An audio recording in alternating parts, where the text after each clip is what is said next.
పెట్టుకొని తెలంగాణ రాష్ట్రంలో అరాచకాలు సృష్టిస్తున్నటువంటి కాంగ్రెస్ పార్టీ ఇప్పటికైనా అరాచక విధానాలు మాని ప్రజలకు ఇచ్చినటువంటి హామీలను నెరవేర్చి ప్రజలలో మన్నలను పొందాల్సినటువంటి అవసరం. ఒక నాయకుడు అనేవాడు ఎలా ఉండాలంటే ఆ నాయకుడు తన కార్యకర్తలకు మంచి చెప్పుకొని ప్రజాస్వామ్యబద్ధంగా మెలగాల్సినటువంటి అవసరం ఉందని చెప్పి చెప్పుకోవాలి. కానీ ఆ నాయకుడు ఈ గజ్వేల్ నియోజకవర్గంలో ఉన్నటువంటి ఒకరిద్దరు నాయకులు ఆ కాంగ్రెస్ కార్యకర్తలు ఎవరైతే ఉన్నారో వాళ్ళకు రెచ్చగొట్టి అరే మీరు దాడులు చేయండి, ఇళ్ల మీద దాడులు చేయండి, బయట దాడులు చేయండి, మీరు కొట్టండి, మీ మీద కేసులు కావు, వాళ్ళను భయభ్రాంతులకు గురి చేయండి అని చెప్పి మీరు రెచ్చగొట్టి పంపిస్తున్నారు. కానీ మీరు ఎన్ని రోజులు రెచ్చగొట్టగలుగుతారు? ఇంకో 2.5 సంవత్సరాలు రెచ్చగొట్టగలుగుతారు. ఆ తర్వాత అధికారం మా చేతిలోకి వచ్చిన తర్వాత పరిస్థితులు ఎట్లుంటాయో ఆలోచించాల్సినటువంటి అవసరం ఉన్నది. ఇప్పటికైనా ఈ లొట్టపీసు అక్రమ కేసులకు ఎవరు భయపడటం లేదు. ఖచ్చితంగా న్యాయబద్ధంగా మేము కోర్టులో ఎదుర్కొంటాం.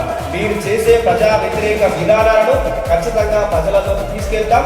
భవిష్యత్తులో మిమ్మల్ని మీరు చేస్తున్నటువంటి తప్పులను ప్రజలు తెలుసుకునే విధంగా, ప్రజలకు తెలిసే విధంగా మిమ్మల్ని నడి రోడ్లో ప్రజలు మీరు చేస్తున్నటువంటి అప్రజాస్వామిక విధానాలను ఎండగడుతూ రోడ్ల మీద ఉడికించేటువంటి రోజులు ఖచ్చితంగా వస్తాయి. ఇలాంటి అక్రమ కేసులకు మేము మీ బిడ్డ బెదిరింపులకు భయపడమని చెప్పి ఈ సందర్భంగా తెలియజేస్తాం.